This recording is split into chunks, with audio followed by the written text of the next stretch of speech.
As you can see today, I'm rocking my Mizzou button down. Miss Sports. Hello, 10th graders. We are now moving away from the Spanish and the Europeans in the Americas, and now we're flipping over to the other half of European exploration. Now remember, we split this into two. I had a lecture about a week ago where we looked at European exploration, how they explored Spanish first to the Americas and colonized the Americas. Now we're going to do the other half of European exploration. In this case, we're looking at the European exploration into the Indian Ocean trade. So actually getting to Indian Ocean trade, trading directly with China, the goal of the Europeans from the start. Cool. Remember, we're in period 4, 1450 to 1750. Just like in the last lecture, I'm going to be pausing 4 times, asking you to then go answer questions, making sure your lecture notes are updated before coming back and continuing the lecture. Cool. So first, context. There are 2 pieces of context we're going to have. First is Asia itself, the Indian Ocean trade. We've talked about the Indian Ocean trade before, but there's a couple things I wanted to remind us about. First, there is no country or empire that controls the Indian Ocean trade, that dominates it. Now, Chinese goods are very important, so are Indonesian goods. India creates a lot of textiles and things like that, but overall, there's not one empire that has overall more benefit or controls it. China had a chance to. Remember, we talked about during the Ming Dynasty, the sailing, the voyages of Zheng He. That was basically the chance for China to create this empire, this strength, or have this strength in the Indian Ocean trade, but they never did. Our second piece of context is in Europe. We are going to be first looking at one country, Portugal. Some context on Portugal that's important to know. Portugal is one of the weakest countries in Europe. It's on the periphery or the outside. Usually the countries on the inside of Europe are the most powerful, such as France, the Holy Roman Empire, England. But Portugal sits on the very outside. And since they're so weak, they basically have to focus on sailing. They border the Atlantic Ocean, and they go, okay, if we can be the best at sailing, that'll give us an advantage. So the Portuguese spend a lot of time improving sailing technology. Remember, the sailing technology comes from the Middle East, which comes from China. Our pieces of technology include things like the caravel, which allows them to sail in the open ocean, the compass, the astrolabe, and lateen sails. Cool, with that in mind, we're going to move on to the arrival of Portugal. So Portugal is the first country to find a direct route to Asia from Europe over water, called maritime travel. How did the Portuguese do this? Well, first, as I said in the context, they developed specific pieces of travel technology that helped them do this. But second, it's how they traveled. Using the caravel, they could actually travel down the African coast. What they did was kind of interesting. They basically did chunks of exploration. They never did in one go. They would go a certain distance and then go back, then go farther distance and then go back, and keep on going farther and farther. Eventually, they found out they could get all the way to the southern tip of Africa and then get to the Indian Ocean trade. This is a very long trip. Africa is a huge continent, but eventually the Portuguese got there through multiple attempts at exploring getting up to the Indian Ocean trade. Once they got to the Indian Ocean trade, the Portuguese faced a bunch of issues that Europeans are going to face basically for the entire period 4. The issues include 1. Asian empires are very powerful. Unlike in the Americas, where the Aztec and Inca, who were powerful, but were susceptible to disease, it didn't have the same level of technology that Europeans had. The Asian empires, such as the Mughal, the Ming and the Qing, and other smaller kingdoms, are just as powerful as European countries, if not more powerful. So the Europeans could not just show up to Asia and conquer and colonize. They had to actually treat Asian empires as equal partners. Second, another issue they faced is that Asian empires generally did not want what the Europeans had. Specifically China. Remember, China is the most important trade partner that they want. And the Portuguese show up and other European empires show up, and the Chinese go, we don't want any of your crap. This isn't good stuff.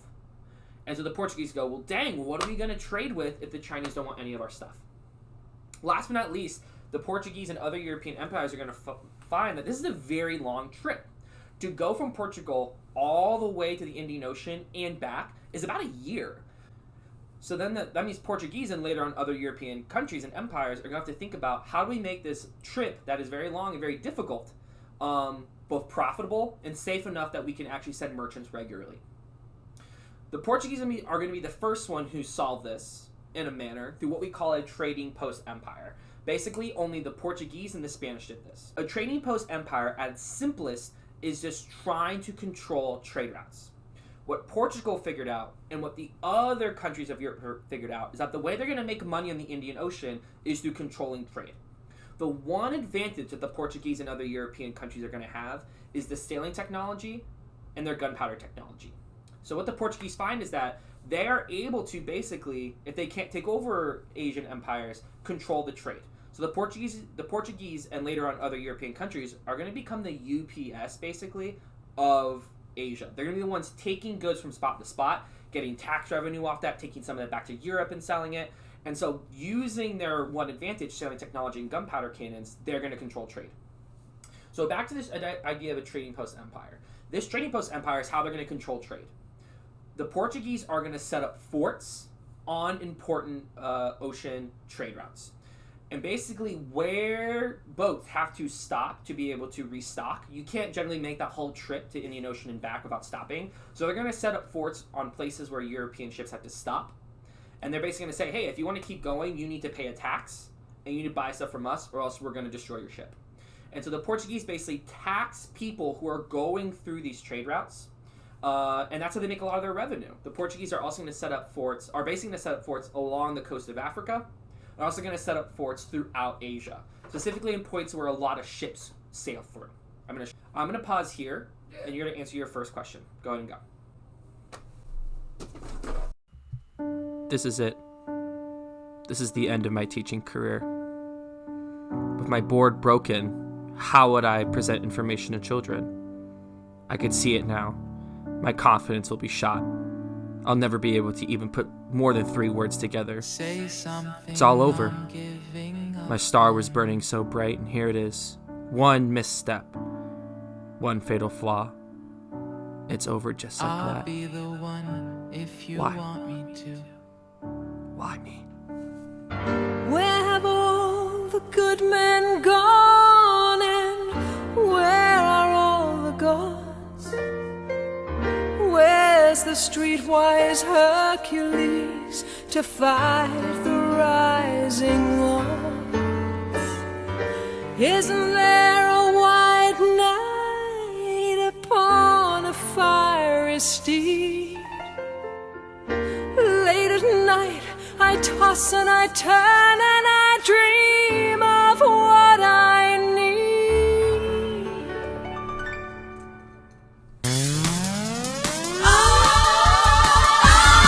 I need a hero. I'm holding out for a hero till the end of the night. He's gotta be strong and he's gotta be fast and he's gotta be fresh from the fight. Alright, so hypothetically, you're done with answering question 1, so we're going to finish up this first part of the lecture. Arrival of European countries. Now, Portugal is not going to be the only country that trades directly in the Indian Ocean, of course. Other European countries as well have been exploring and want to make that money as well. So first, what other countries do end up trading in the Indian Ocean trade routes from Europe? Well, I'm going to list them and then we're going to talk about why. So our countries include Spain, France, England, and a country that has many different names. They're called the Dutch as people. The country is called the Netherlands. It's also called Holland. So many different names for that one.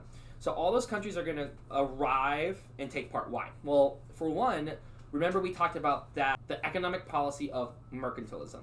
Countries want to control trade. They believe they need to sell more than other countries. So if you're France or if you're Spain, you don't want to buy Chinese or Indian Ocean trade goods from other European countries. You want your own merchants to be getting them and selling them to other people. So it becomes really important for European countries to develop their own areas of influence, their own control of trade, and their own power in the Indian Ocean trade routes. So this becomes a competition, a very violent one in fact. What you see in much of the 15 and 1600s is a lot of little wars between these European countries in the Indian Ocean trade routes and in the Americas over who controls trade. And it actually causes prices to go up and down a lot as these wars happen. Cool. I'm going to pause here once again for another quick question over the arrival of the European countries. Go ahead and go. Alright, so for the next part of our lecture, we're looking at joint stock companies. When I talked about previously about the arrival of Spanish, England, France, and the Netherlands, only the Spanish followed the Portuguese idea of a trading post empire. What the English, the French, and the Netherlands did instead was form these things called joint stock companies. Excuse me for 1 second. My dog is fighting a box.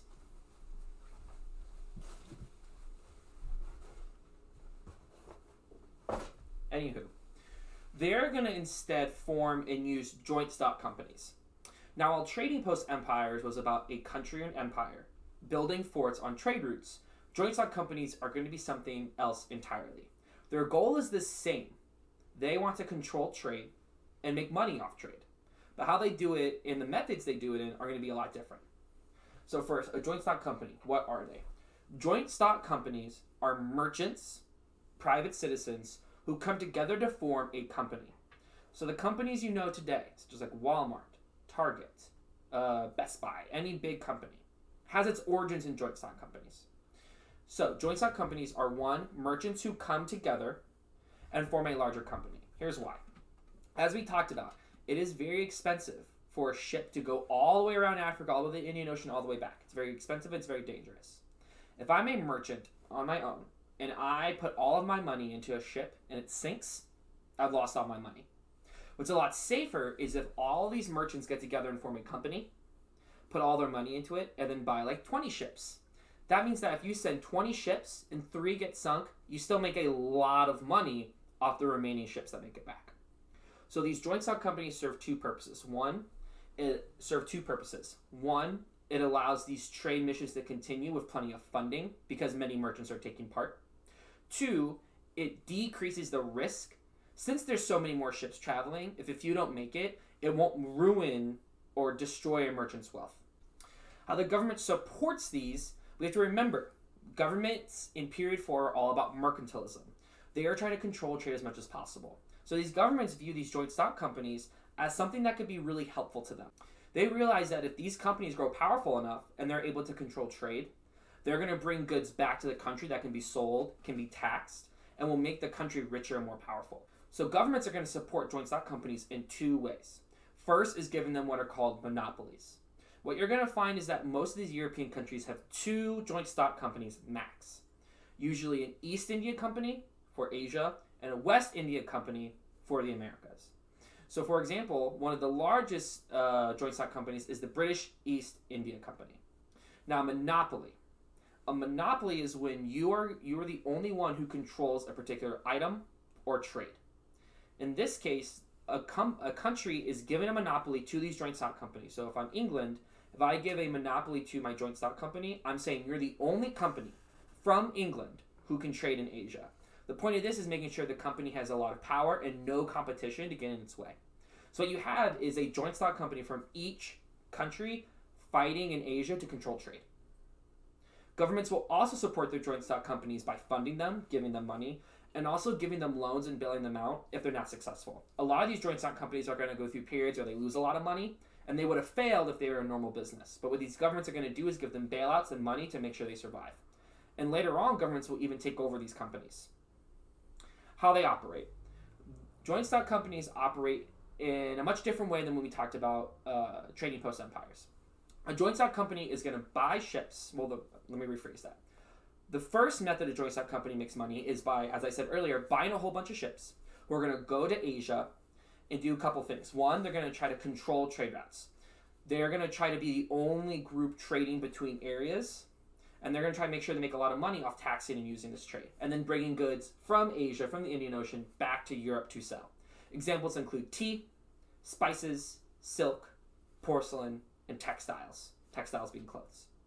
Another way joint stock companies start to operate as period 4 goes on. So early on, 1500s, 1600s, joint stock companies are just trying to control trade. As the 1600s and 1700s go, they also try to actually be the ones creating goods. So what you see, I'll give you a couple examples. The joint stock company from the Netherlands, the Dutch East Indian Company, actually starts taking over islands in Indonesia and forcing the local people to grow certain spices that they're going to sell. And they dominate the trade of spices. So this is very direct. The joint stock company of the Dutch are taking over places, controlling them because they are stronger than them, growing spices they're going to sell on the market. And the Dutch make a lot of money off selling these spices. Another way they operate is by working with local groups to control certain areas. Our most famous example is the British East India Company in India. They're actually going to work with the Mughals early on to get a couple privileges. They're going to be the only European country that's allowed to trade with India. They're going to actually start collecting taxes for the Mughals. So in certain areas where the British East India Company is strong, they'll collect taxes and give some to the Mughals and keep some for themselves. And they even start actually running factories and local business. So in some areas where the British East India Company is very powerful, they will own factories. They will make merchants or workers work and create certain materials that they will then bring back and sell. From India, it was usually textiles. Indian textiles were cheap and really well made. Their clothes. One final thing joint stock companies do is just like we talked about earlier, they're going to fight. Every country under this mercantilist system wants to control as much trade as possible. So what's really common is that joint stock companies are going to be fighting each other for control of land and trade. One of the most famous examples is in India. The French were actually there first. The British East India Company actually defeated the French East India Company in combat to be the only ones who control trade in India. So it's very common that they fight. Cool, so that's the joint stock companies as a whole. So just making sure we're now going to pause and you're going to answer a quick question about joint stock companies.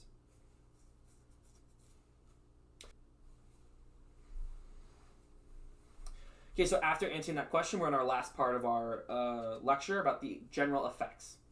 In Asia, the effects are going to be gradual over time. So early on, most Asian countries don't really care much about these joint stock companies. They view them as just people who are going to help trade happen faster. Over time, though, some issues start to appear. First, the Europeans start to dominate more and more and more trade. Now, the Europeans are never going to completely dominate trade. Asian merchants are always going to be a part of these trade routes, but they are going to have a larger share. So some effects of the Europeans trading more are going to be the spread of Christianity, more European direct control of businesses and land, and Asian empires starting to look at these European joint stock companies and going, I don't know if we can trust them. And you start to have heavy anti-European sentiment or anti-European beliefs begin to rise up in Asia. For example, in China, they only allow Europeans to trade in certain areas, such as Canton, can limit the European influence. Same thing in Japan. Japan is only going to allow Europeans in one port, I think Nanking. If I messed up, I will change it. I was a fool. It's Nagasaki. My fault. Or I'll post it above me. So the Japanese are only going to allow Europeans into one port. And even then, they actually restrict which Europeans, at sometimes only allowing the Dutch or the English. So once again, trying to limit European influence as much as possible. In Europe, the effects are a lot different.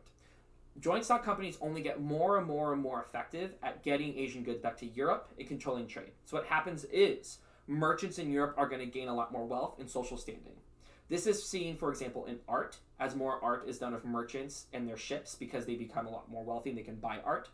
Second, arts themselves become more popular as merchants want to have extra money to spend. So merchants start buying more luxury goods. They start buying more statues. They start attending more plays and theater. And so the arts themselves start to grow. More explicitly, though, we have this larger middle class. As the merchants make more money, they're going to hire more people. They can pay them more. So you have more and more people rise out of poverty into this middle class. Last but not least, you have the declining power of the nobility. So within these European countries, the kings are still very, very powerful. You also have the decreasing of power, though, of the nobility. So the people used to own land. Since merchants are able to make a lot of their wealth by trading and not on land, nobility, who used to have all the power because they own the land, decrease in power. Doesn't mean they're no longer important, but merchants are starting to take some of that influence from them. Cool, so go ahead and pause and answer that last question. Make sure you turn in your lecture notes, and then make sure you go over to the document practice and try breaking down that document to get SOD practice. If you have any questions or any confusion, please make sure to reach out to me. I can help you out on that.